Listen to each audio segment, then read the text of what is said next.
Welcome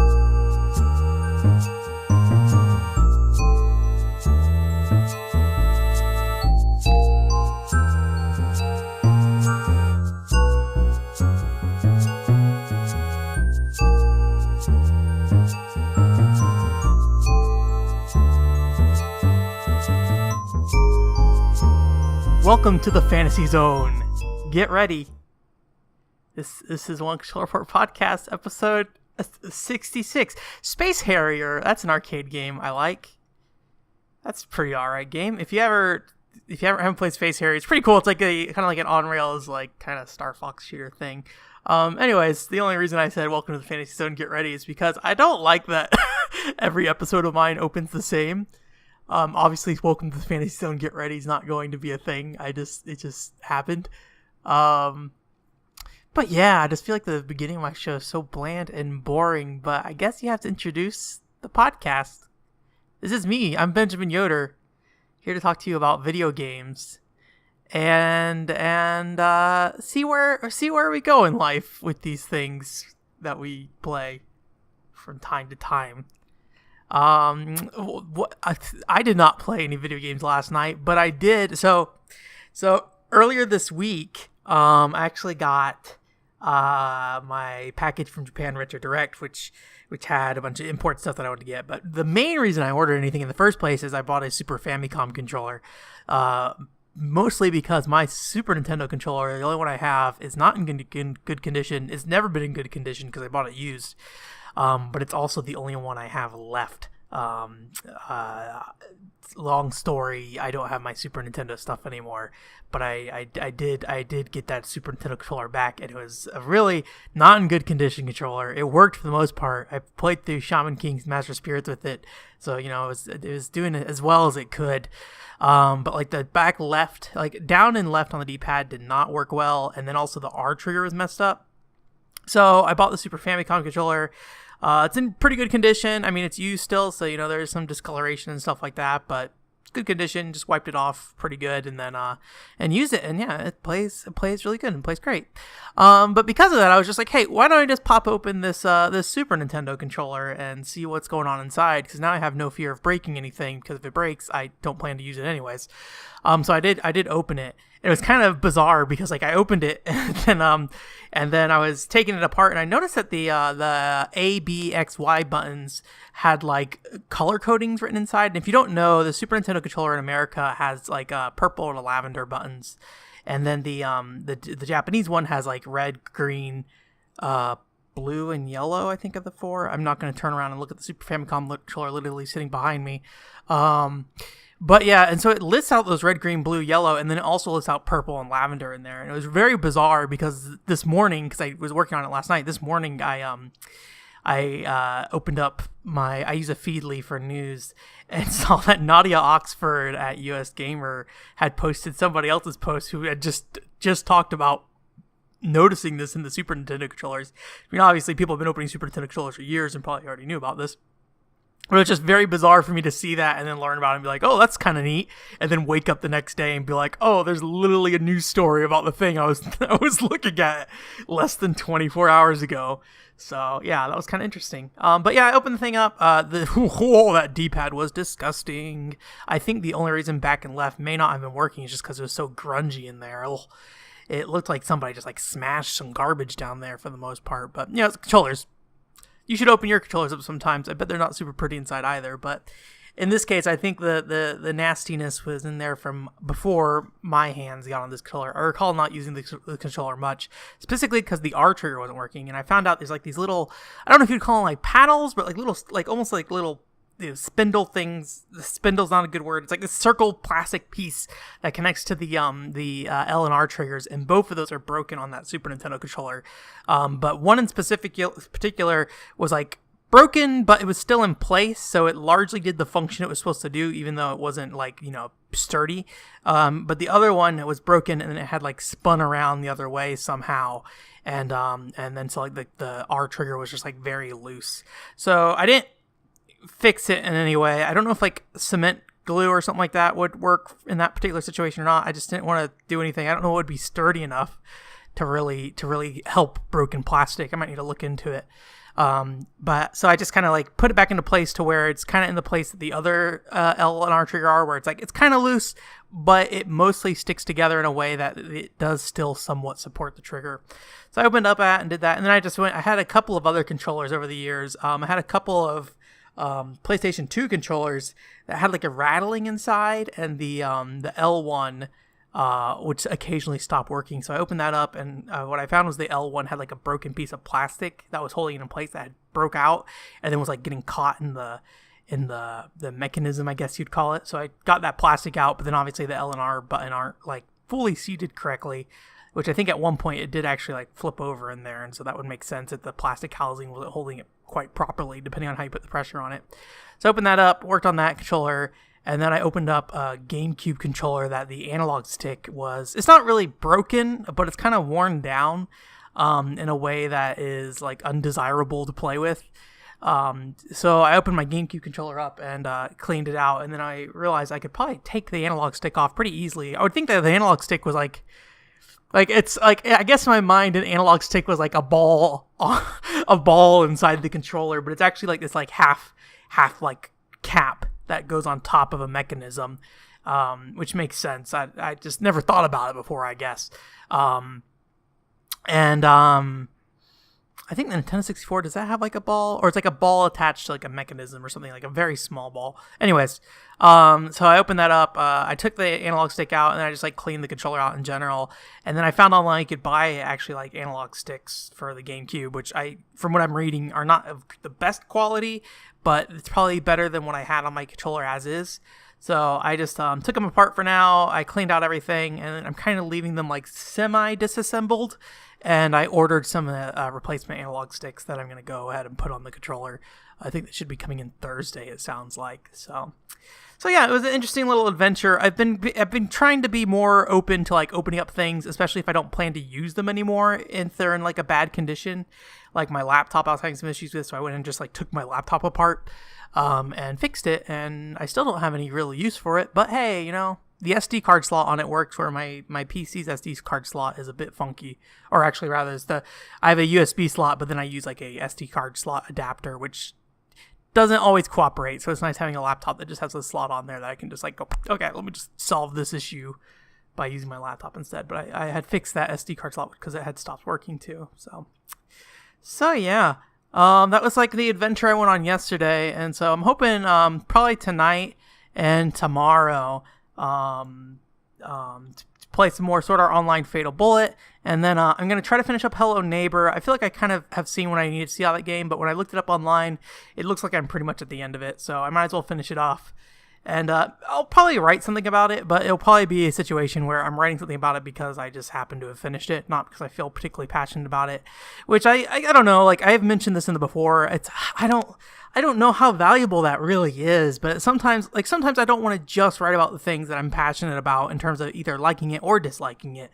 Sometimes I think you do need some like those like middle of the road kind of things, but at the same time, the question is like, what does that offer anyone? Like I don't know, like Hello Neighbor is okay. That's about the best I could say about it. There's some interesting things about it, but not enough to really like do a whole article. I don't know. We'll see. I did a quick play stream though. That's up on the website if you want to go. OneControllerPort.com. OneControllerPort.com. I realized the other day, like I post this on my YouTube and never like say OneControllerPort.com is my website. That is my website. You should go to it. I just assumed that you would think that out of the name of my podcast. So yeah. I was looking at some news today, and I noticed a mobile game called Birdie Crush. It doesn't look like anything particularly special. It just looks like a pretty cute anime golf game. But it did make me think about, like, I don't really know where the kind of, like, anime-style golf game, I don't know if you call it a market, came from. Like, I guess there's, like, Hot Shot Golfs and stuff like that. But, like, Pangyo is a big Korean, free-to-play, I believe, PC golf game, and then that came to the Wii, and then there's like a couple of there's like a Capcom golf game and stuff like that. But yeah, just like thinking about it, like I don't really know. Maybe like there's a Japanese audience that's interested in golf, or maybe Korean specifically with Pangyo. It's just interesting that like golf gets applied this like anime aesthetic fairly often. I feel like, at least more so than other sports. Although I've definitely seen like some tennis mobile games that are very, very I was gonna say like anime specific, but then also has like this really weird, weird storyline about this. Like, oh, I don't know if the storyline is weird, but there's a trailer for this mobile tennis game. I can't remember the name of it, unfortunately, but it's like has like this Dark Lord or whatever that gets on the court or whatever, and it's like, oh boy. But yeah, I don't know who's making that game. I can't remember. It's been a while since I looked at it. But this one's called Birdie Crush. Apparently, it's out in English, and you can sign up for the beta for it on your phone. I'm a bit on the fence about it though, mainly because I have Pagna Golf, and then I also have whatever that Capcom golf game was on the Wii. And I could play Birdie Crush. That'd probably be the smarter thing to do since it's more recent. But at the same time, I feel like my time would be better spent on something I already own and isn't going to be like a grindy free-to-play kind of thing. To some extent with like free-to-play, you're trading off time for the money you would have spent, trying to play it. Yeah, I don't know. We'll see. I kind of want to get to Pagna Golf someday, and I feel like if I play Birdie Crush, then I probably, I think it's called Super Swing Golf in America. Pagna? I don't remember the name. I'll have to go look at it. I have a copy here. I'm ready to play this here. I originally wanted to play it for the motion controls, but apparently the motion controls in that game are very not very good. From what I played last time. I do hear the Tiger Woods golf games on the Wii have really good motion controls, but it's been a while since I've tried it out. For something that's going to be like a grindy golf game, though, I don't know. Like to some extent, like. If you ever played like the Shaun White snowboarding game on the Wii, there's like a balance board that you can play with, and it's really neat to play with the balance board. But when you sit down and play it, it's not a better way to play the game per se. It's just a more novel way to play the game. And so when you sit down and start like playing the story mode, and you're like trying to beat the game, doing it with the balance board becomes pretty frustrating because it seems very built for like using the controller and nunchuck and stuff. So I feel like if you want to like do a motion control sports game, you have to kind of go all the way. If you give two different options, then I think you're gonna inevitably make some compromises that will ultimately result in one playing better than the other. And in the case of Pagno, from what I saw, it very much is like, hey, don't be crazy. Use buttons if you want to actually progress in this game. And like, I think those games are kind of like a longer style games too. I don't know. We'll see. Maybe someday. One day I'll play Pagna Golf. And whatever that Capcom golf game was, it's like a Chun-Li outfit in it. There's probably like a lot of outfits in it. I'm going to guess it's more than just Chun-Li. I think it's We Love Golf. I believe also developed by Camelot Games, who makes Mario golf games, I think. This is just all coming back to my brain, and I don't know if it's true, so take it with a grain of salt. And then I'm trying to see if there's any other news. I had pulled up a handful of tabs here. I think the only other news I saw, which I don't really know, like, trademark stuff is weird. And, like, I don't want to say, not weird, but, like, really, I feel like every time trademark stuff comes up for a game, it's always like, okay, yes, somebody re-trademarked some brand, but what does it really mean? Nintendo filed a couple trademarks in Japan for Endless Ocean, and another record. And as far as I know, that's all it's on. I'm looking at a Siliconera article here for it, which is weird because this is the thing that confused me, is that they specify another record was trademarked on this Siliconera article. I'll link the Siliconera article since I'm referencing it so directly. But I mean, the series is called Another Code. So, and it's not like it's like another recode or another something like that. It's another record. I don't know. Record.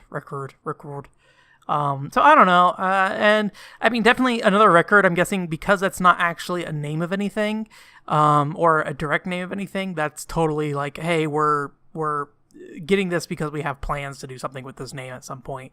Where Endless Ocean, I mean, anytime like Eternal Darkness got a bunch of like, trademark renewals and stuff like that, and a bunch of other franchise always get trademark renewals, and then nothing ever comes out of it. And I don't think it's because there's any like active development planned for those games. It's just a matter of, hey, these are our brands, and we're going to trademark it to protect it, and then we're going to do that as long as we can. And then I think it's like after a certain period of time, if you don't do anything with it, the government's like, hey, motherfucker, let this thing go. Like, get it out of here. Like, it's not yours anymore. I think Eternal Darkness has finally like fully expired, maybe. I could be wrong about that. I'm probably very wrong. I don't know anything about trademarks. I just see it all the time, and like there's like I think there's a Wave Race one recently, and then like a developer was like, I would love to make a Wave Race game, but like fucking I'm sorry. I don't know why I'm apologizing for cursing. I've cursed on the show before, but yeah, I don't know. Anyways, another code would be nice. I actually was editing another code article on my website the other day, or sorry, another code. Trace Memory is the U.S. name. Trace Memory article on my website. I had a review from way back when. I'm still going back and like trying to clean up old stuff on my website. And while I'm doing that, I'm reading the old articles and stuff. Which, holy crap!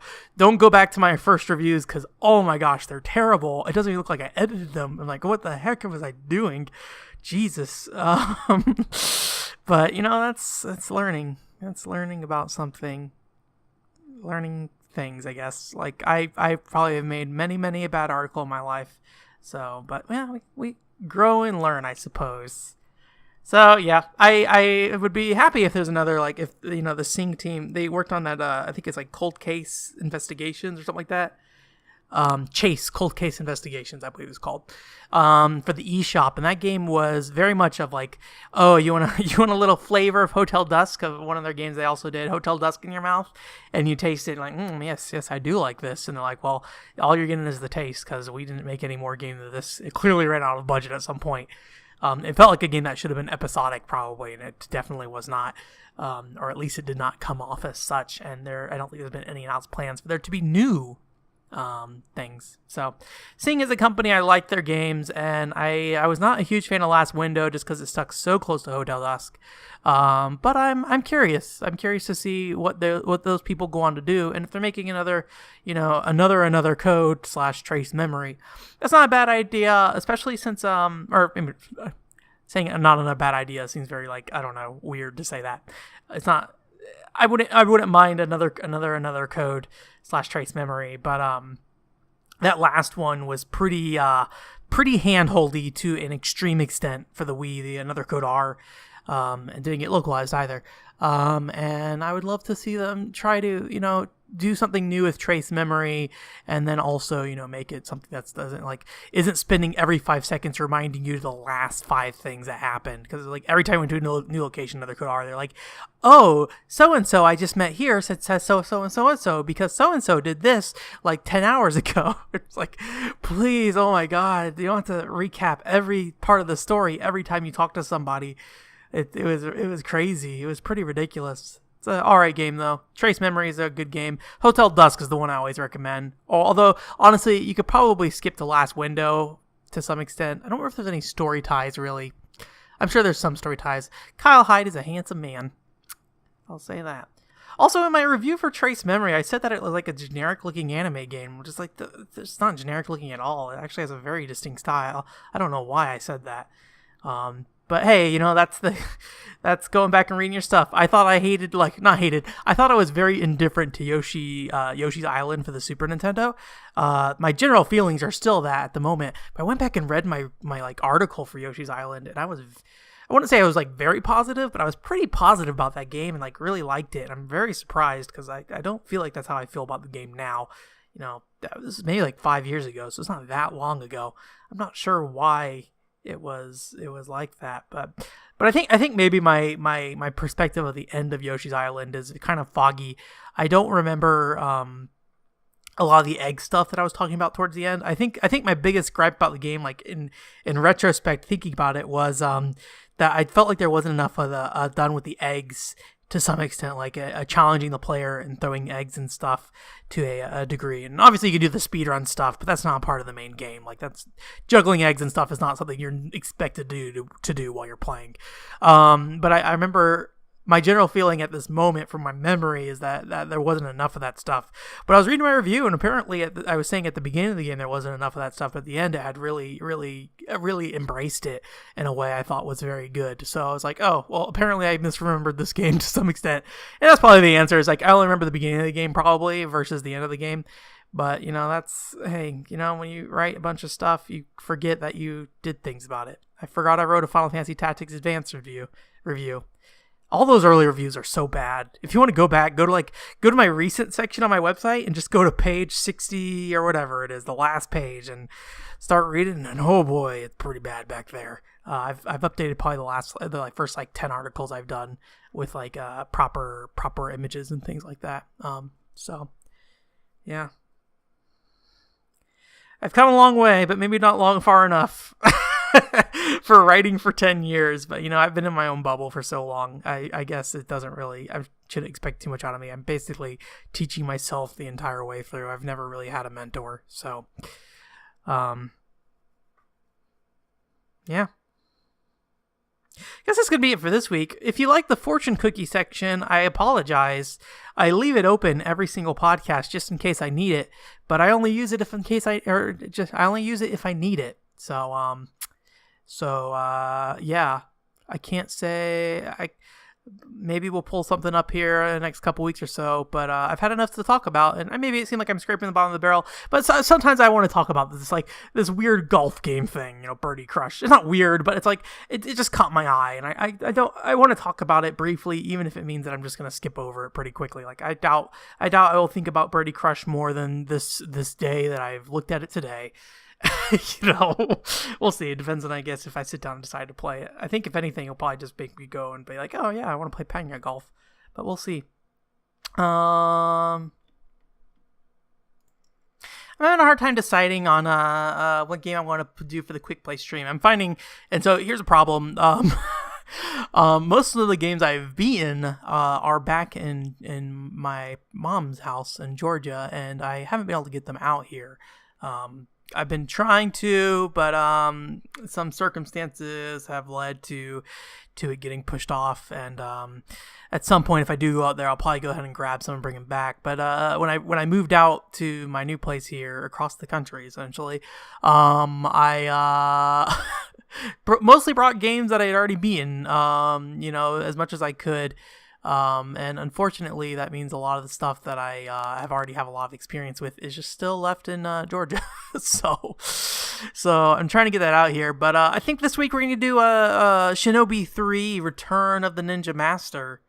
Big fan of Shinobi 3. I started with Shinobi 3, I think, and even though it's a very different game than the other Shinobi games, I like what that game does quite a bit. So I think we'll do that, and then we'll go from there. Otherwise, I think we have a Bloodstained Curse of the Moon article coming out this week, review essentially, and then just some more Yakuza. And then tomorrow, I'm doing this all out order. I have a Hello Neighbor quick play stream up if you want to check that out. So as I said before, I don't say the website name probably enough. So onecontrollerport.com. Don't Google it because you'll probably get an Xbox One controller. I did not think through the search engine optimization kind of stuff with the name, but too late. I think I like the name. One Controller Port has a nice sound to it. So. Yeah, I think that's gonna do it for this week. Thank you for coming, and we'll have a good time. I'm also working to get the podcast on a RSS feed, so hopefully you can get it in places that are not YouTube and maybe be more accessible while you're in real life walking around and doing stuff. I just gotta figure out how to set that stuff up because I've never done it before. So working on it. And I gotta also upload the backlog of podcasts on there too, which I'm sure will take time making the metadata for it and stuff. So it's gonna be a little bit, but thanks for your patience. And yeah, that's gonna be it. Have a good week.